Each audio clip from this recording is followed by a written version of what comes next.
This year is shaping up to be one of the biggest gaming years in history thanks to a hugely promising lineup coming from PlayStation, including God of War Ragnarok, Gran Turismo and Horizon Forbidden West.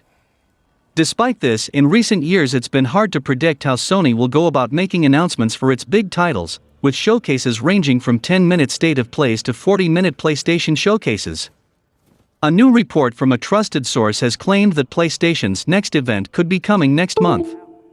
Ever since PlayStation first pulled out of E3 in 2019, it's been hard to predict when Sony will make its next big announcements. Recent years have seen some consistency added to Sony's event schedule, with state-of-play showcases arriving throughout most of the year, with the company hosting major PlayStation Showcase events in September 2020 and 2021, which are comparable to the E3 presentations it has done in the past. Tom Henderson, known for his accurate leaks regarding Battlefield 2042 and Call of Duty Vanguard, has claimed that he has heard that Sony's next PlayStation event will take place in February. Henderson claims that he has not heard what the scale of the event will be, but that he thinks it could be big. Many games from PlayStation's recent showcases were either absent in 2021, such as Hogwarts Legacy, or haven't received much publicity in a while, such as Ghostwire Tokyo and Stray, both of which are slated to release within the first half of 2022. It makes sense that Sony would want to hit the ground running with its approach to marketing what will be the biggest year of the PS5 yet, with not only some major exclusives on the way, but also the PlayStation VR 2, which will likely launch this year with a host of big-name launch titles like Horizon Call of the Mountain. Despite this, big PlayStation games like God of War Ragnarok and the rumored The Last of Us remake will need ample attention to please their fans, so hopefully PlayStation can strike this balance. Regardless, it seems like some sort of event is coming soon for PlayStation fans. Whether this is a Horizon Forbidden West or a God of War Ragnarok-focused state of play with some other announcements thrown in or a full PlayStation showcase remains to be seen. Sony starts the year on a strong note with huge titles, and adding a showcase to that will be massive, and I'm looking forward to the showcase, especially more God of War Ragnarok. Harness it. Let it serve you.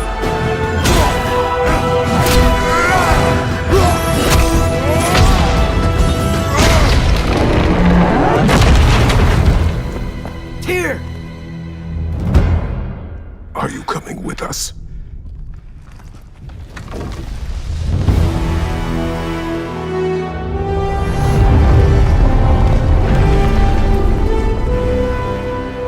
You'll get your answer soon enough. Well, some of them.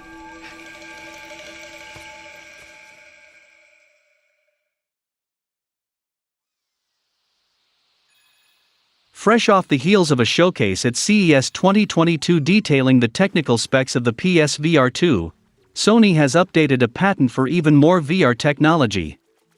The tech in question would allow players to scan real-world items into virtual reality, making anything interactive in the VR space.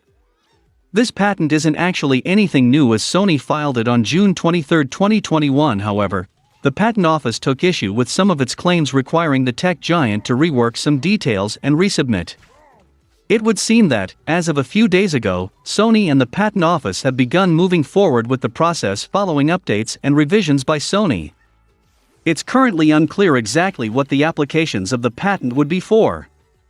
There are obvious ways that technology like that could be implemented in video games, but there's not enough information to say for sure that it's going to be used in VR games. The tech could just as easily be used for non-VR experiences, as well, depending on the game. It seems to be using similar ideas as the anything can be a controller, yes, even a banana patent that the company filed in March, but with a bigger scope in terms of application. According to the patent, it seems as if players will be able to scan larger items than the handheld ones featured in the banana patent, such as full-sized lamps. The only caveat seems to be that players will need to be able to have a 360-degree view of the item in order to bring it into the digital world. While this might seem like a dream come true for big VR fans, there are still plenty of hurdles to jump before it can truly be included in a game as a one-to-one recreation. With the growing popularity of the metaverse, this technology seems like it could be used for VR recreations of real-world spaces. If this patent comes to fruition, I hope to see this 3D scan tech to be implemented in PSVR 2, Dreams and also to the reported PlayStation Home that has been in reworks. The PlayStation first-party lineup is stacked with new and exciting experiences for gamers of all interests. From God of War's masterclass to Marvel's Spider-Man's fast-paced thrills, there's no shortage of variety on PlayStation platforms, and because of this, the biggest competition may sometimes come from within. Days Gone hit the PS4 in 2019 to a somewhat mixed reception, with a launch plagued by bugs and criticism aimed at the storyline's familiar themes. This seemed to eliminate hope of Days Gone ever receiving a sequel. In the following year of 2020, Sucker Punch launched the immensely successful Ghost of Tsushima, an open-world action game that lets players take control of a lone samurai named Jin Sakai. Earning multiple Game of the Year nominations and huge praise from players, Ghost of Tsushima cemented itself as another solid entry into the first-party PlayStation lineup. It joins a long list of titles before it that enjoyed both critical and commercial success, something which Days Gone didn't quite live up to, particularly the latter category. At least, that's how things seemed until new information recently popped up. Because of the aforementioned lukewarm response to Days Gone when it first became available, it quickly became apparent that it just wasn't on the same playing field as other major PlayStation games. Days Gone wasn't a bad game by any means, nor did it have negative reviews, it just paled in comparison to what fans were used to seeing from the publisher. Because of this, it seemed like there was a notion that the title may have underperformed in terms of financial return, something that would hurt the chance of a sequel. This was further supported by reports last year that a pitch for a sequel to Days Gone was rejected by Sony, prompting Bend Studio to begin production on an entirely new IP. Fans began to organize petitions in an attempt to convince Sony to reconsider, but the plea seemed to fall on deaf ears. Bend Studio seems to have moved on from the short-lived universe of Days Gone, even if Deacon St. John could have been the centerpiece for even more adventures in the future. The reviews for Days Gone may have been believed to be a key factor in affecting its sales. At the end of the day, gaming is a business, and if a game does well, Sony will likely fast-track a follow-up to keep the ball rolling. However, another new detail has come to light, and it is the most surprising of all. Days Gone director Geoff Ross took to social media after Sucker Punch announced that Ghost of Tsushima had sold 8 million copies. It's certainly an impressive number, but Geoff Ross revealed that Days Gone had also hit that milestone by December of 2020. However, he's now clarifying that those numbers may not be entirely accurate. Ross recently did an interview with ex-game director David Jaffe in which he discussed the topic of Days Gone sales. Ross said that his number for Days Gone sales comes from PlayStation trophy data pulled from a data-scraping website named GameStat. The GameStat website, oddly, has been offline for some time, but has been used for similar estimates in the past. Needless to say, however, it's not an official source or reliable for this kind of data. The numbers that Ross had previously shared were that Days Gone had potentially sold as much as 10 million copies. This number, he insinuates, should need been plenty to persuade Sony to greenlight a Days Gone sequel. Ghost of Tsushima is believed to have a sequel in the works, after all, and only sold around 8 million copies. If Ross' numbers are fudged or based on incorrect data, that makes his argument much less persuasive. Ultimately, sales may or may not have been a major factor in the decision not to make a Days Gone sequel. The reception of the open-world zombie game was middling, drawing in a Metacritic rating of 71% compared to Ghost of Tsushima's 83%. When deciding to make a sequel, it's important for the fanbase to actually be excited for it, after all. The issue is understandably frustrating to Ross, as well as the developers at Sony Bend Studio, who put their lives into Days Gone for several years. Ross even left Sony Bend Studio in 2019 following the release of Days Gone, though he hasn't shared the reason for his departure. This past year, Ross told fans to keep their hopes up because a Days Gone sequel was still a possibility in the future. That may be growing less and less true, however, with how much odd controversy continues to build around the game. Sony Bend Studio, at the very least, will be able to take the lessons of Days Gone and make its next project that much better. Days Gone went into sale quick, so even if it sold more than 8 million, it could have made less profit than Ghost of Tsushima, as Ghost was on the $60 price for a long amount of time than Days Gone. And we also don't know the budget of Days Gone, and therefore the profit margin may have played a bigger role here. We also got another big information from the interview, as Ross comments that one of the pitches Sony rejected was for a reboot of the Resistance franchise. He noted that the FPS franchise had a bunch of aspects that would neatly lend itself to having open-world gameplay, where there were open-world loops that he had figured out how to create. However, Sony wasn't interested in that idea, with Ross commenting he didn't know how far the idea made it past the initial pitching phase. Ross also noted that further ideas for the Days Gone sequel weren't impressing his manager and boss. Ross did note that Bend Studio was approached about a Siphon Filter reboot, but he rejected it due to lack of ideas and interest in the property. The final comments from Ross noted that an open-world Resistance game would have been rad, and that Sony was interested in other ideas that didn't involve Days Gone. He left Bend Studio back in 2020, along with other talent from the development team. One element of Days Gone that Ross claims would have been improved upon for the sequel is the lack of swimming. The lack of this mechanic in the original game was due to a technical limitation that the developers managed to weave into the game's narrative, but the sequel would have seen Deacon overcoming this fear and implemented a swimming mechanic to diversify the game's world and exploration. One thing that Ross's statements make clear is that, given the chance, there are a lot of underwhelming elements of Days Gone that Bend Studio is more than prepared to take on if the opportunity to develop a sequel arises. Most major franchises have been improved by their sequels, such as Mass Effect and Uncharted, which all saw substantial upgrades after their first entries. Hopefully Days Gone 2 isn't a complete impossibility within the PS5 generation. Bend Studio, however, is currently working on a brand new open-world IP that will utilize the technology and systems from its work on Days Gone, which is rumored to be a Men in Black game, which has a ton of potential, and they should do it right. I also welcome the comebacks of Resistance and Siphon Filter, so there are a lot of things to look forward to in the future for Bend Studio. Speaking of comebacks, after the cancelled Xbox 360 port leaked in early 2021, it appears an official remaster of Rare's seminal GoldenEye 007 is on its way. Rare's GoldenEye 007, the 1997 video game adaptation of the 1995 James Bond film, is undoubtedly one of the most influential video games of all time. The title is one of the first examples of a successful first-person shooter on consoles, and one of the defining titles for the Nintendo 64.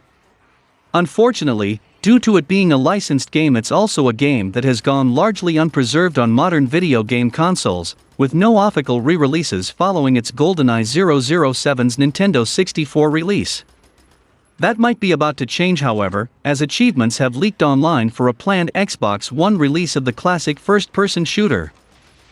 There have been many attempts to re-release and remaster GoldenEye since its release in 1997, most notably the cancelled 2008 Xbox Live Arcade remaster of the game that was reportedly only 2 months away from release before it was unfortunately canned due to licensing issues between Nintendo, Microsoft, and James Bond film studio MGM.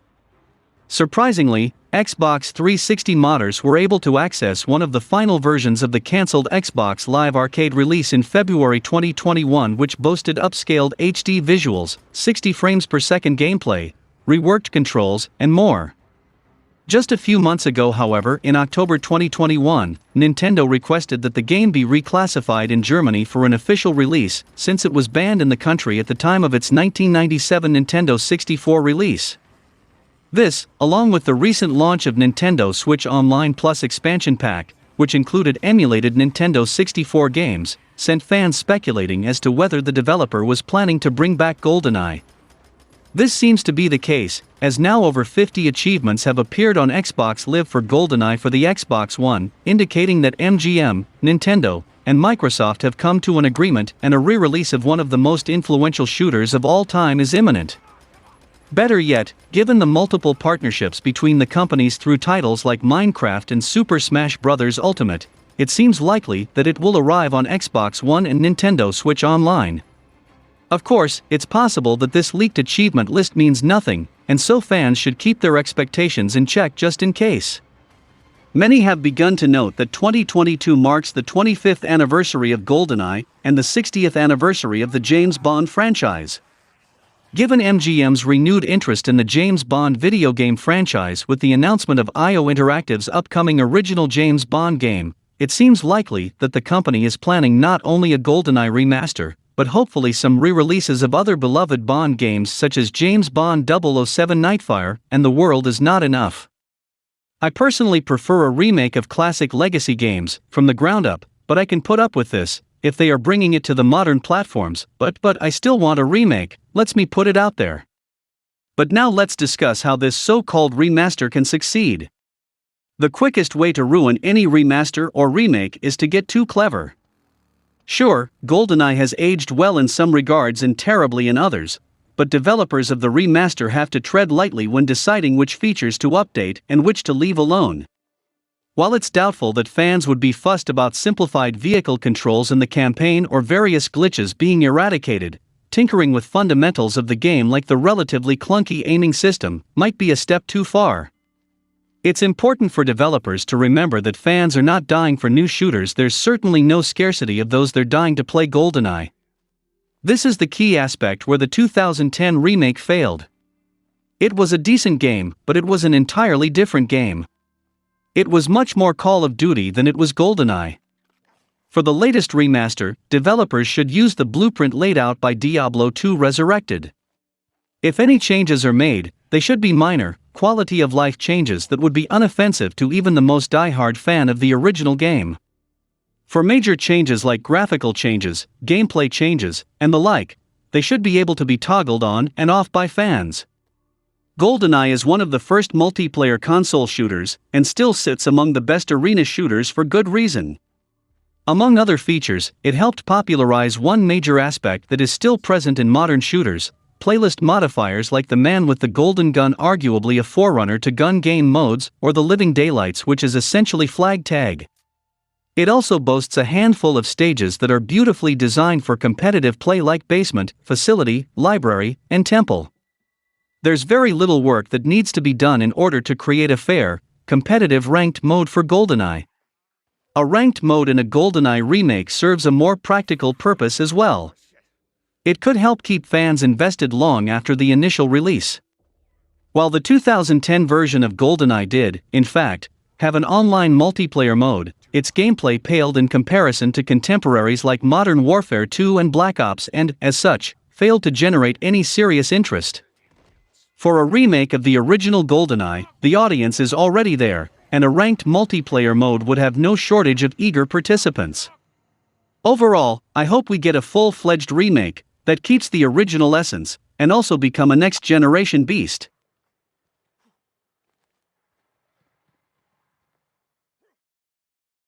From Software's upcoming open-world Souls-like title Elden Ring is one of the most hotly anticipated games of 2022.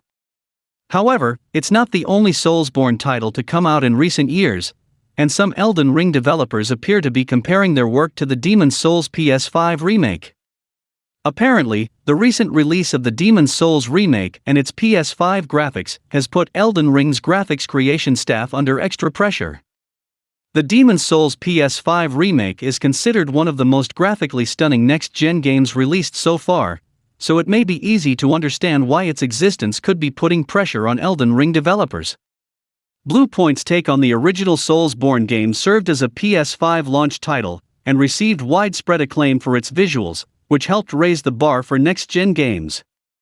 Hidetaka Miyazaki, who directed both the original 2009 Demon's Souls and Elden Ring, stated in the latest issue of Edge magazine that he believes the Elden Ring graphics team was most affected by the Demon's Souls remake. This may be surprising to some fans, as From Software's Souls-like games are primarily known for their dark worlds and brutal combat. When asked, Hidetaka Miyazaki noted that graphical fidelity isn't always the top priority of a From Software game. He also stated that he felt a little apologetic toward the Elden Ring graphics team, which has been working incredibly hard to compete with the Demon's Souls remake despite this. Elden Ring has taken inspiration from previous From Software games alongside epic fantasy titles like the Lord of the Rings and the Game of Thrones franchise. With that in mind, it may make sense that From Software would be comparing its work to what came before.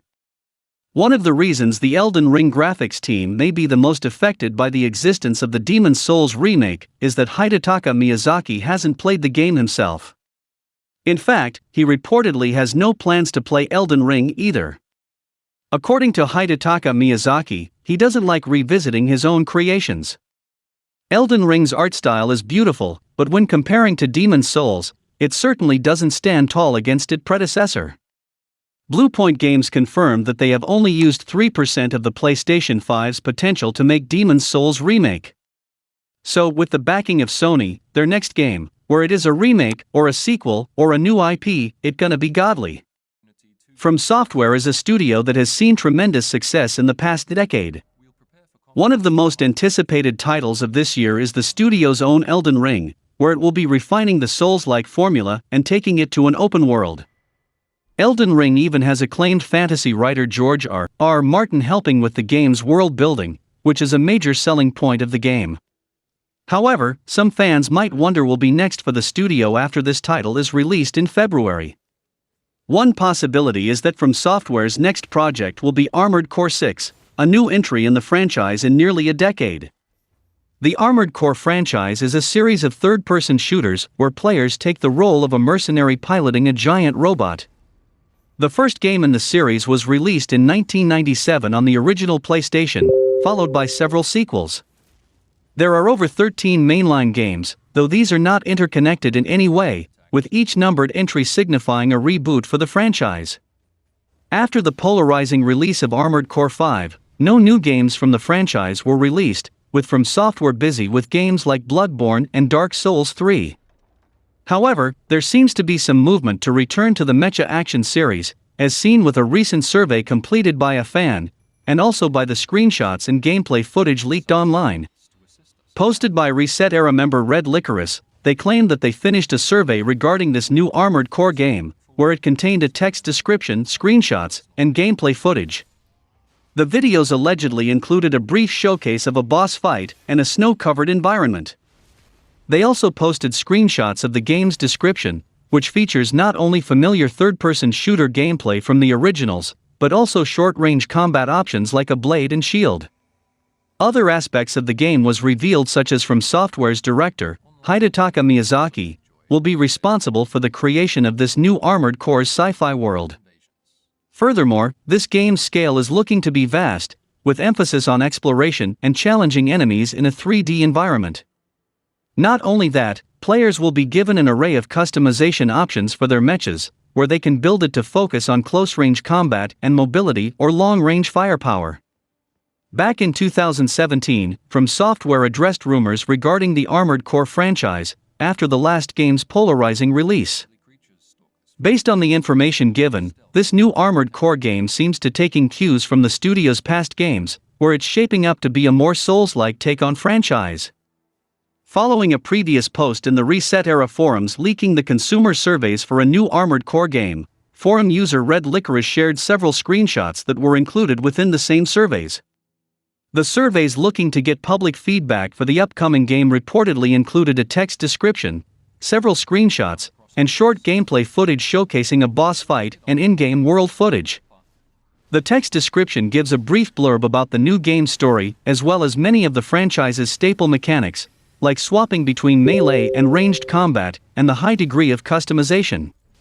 I cannot share the screenshots because of copyright issues. First released in 1997, Armored Core is a third-person shooter mech game developed for PlayStation by From Software. The Armored Core refers to the mech robots that feature centrally in the series, which can be controlled and used in combat against other mechs and enemies in a similar fashion to games like Titanfall. In keeping with many other sci-fi stories, megacorporations have risen to power after the destabilization of society. In the first Armored Core game, the vast majority of Earth's population have been wiped out by an all-encompassing war and have been driven underground in order to survive. In Armored Core 2, the fourth installment in the series, the story moves to Mars after humans have colonized the planet. Similar to its predecessors, Armored Core 2 featured local multiplayer and a variety of missions where players control the titular combat mechs. Armored Core 3, the franchise's sixth installment, served as a reboot and returns the action to a post-apocalyptic Earth. In the subsequent games, mankind moves back up to reclaim the surface, as the mechs become entangled in the tumultuous landscape of power struggles between corporations. The core gameplay mechanics remained relatively unchanged over the course of the games, with players undertaking missions while piloting the mechs and earning money to customize them. Some of the titles featured arena modes alongside the single-player gameplay, where players could battle it out against other mechs. Armored Core 9 Breaker removed story missions and focused purely on navigating the levels of the arena, a similar mode made popular with online games like Apex Legends. However, story missions returned in Armored Core Last Raven, which followed on directly from the story established in Armored Core 3. With the conclusion of the story arc established in Armored Core 3, Armored Core Last Raven was followed by Armored Core 4, which served as another reboot for the series. As well as a new storyline, new mechanics were introduced that allowed players to engage in online multiplayer, while series staples like piloting mechs and customization remained. Armored Core V was the last game that From Software released in the series, and is the 14th installment and 5th main installment. It's an indirect sequel to the previous two games, and returns to the classic gameplay mechanics of the series. With all of the previous Armored Core games featuring post-apocalyptic sci-fi settings with corporations vying for control, it seems like a safe bet that Armored Core 6 will follow a similar storyline. No doubt the core mechanics of piloting a mech that can be customized after earning credits through missions will return, but not much else is known about From Software's upcoming Armored Core game. After its runaway successes like the Souls series and the hugely anticipated Elden Ring coming later this year, From Software has built up a vast number of loyal fans who might be willing to give Armored Core 6 a try after its polarizing predecessor. Allegedly, the game looks like it will follow the format established by the series' previous installments, with third-person shooter gameplay with the addition of a blade and shield for close-quarters combat. A Souls-like take on the sci-fi shooter could be a refreshing step for the Armored Core franchise, and would combine many of the elements that have made From Software such a formidable talent in the development space over the last decade. The return of the Armored Core franchise would be a stark contrast to many of From Software's most recent releases, with the overwhelming success of the Dark Souls franchise shifting many of the company's newest games into the Souls mold. Dark Souls has received 2 new entries into the notoriously difficult series since the release of the last Armored Core game, and the franchise has debuted new successful IPs in the Souls mold in 2015's Bloodborne and 2019's Sekiro: Shadows Die Twice. The success of both Armored Core and the Souls franchise have propelled From Software into its status as one of the leading names in the modern games industry. The developer has become a household name among hardcore fans, and its next title, Elden Ring, has seen significant levels of excitement from fans. While the announcement of a new Armored Core game may not excite many of the studio's fans to that same degree, the mecha shooter's return will look to be a breath of fresh air for its waiting fans. Moving forward, since its first event was held in 1995, E3 earned a reputation for being the biggest video game news event of the year, home to surprise announcements and shock reveals.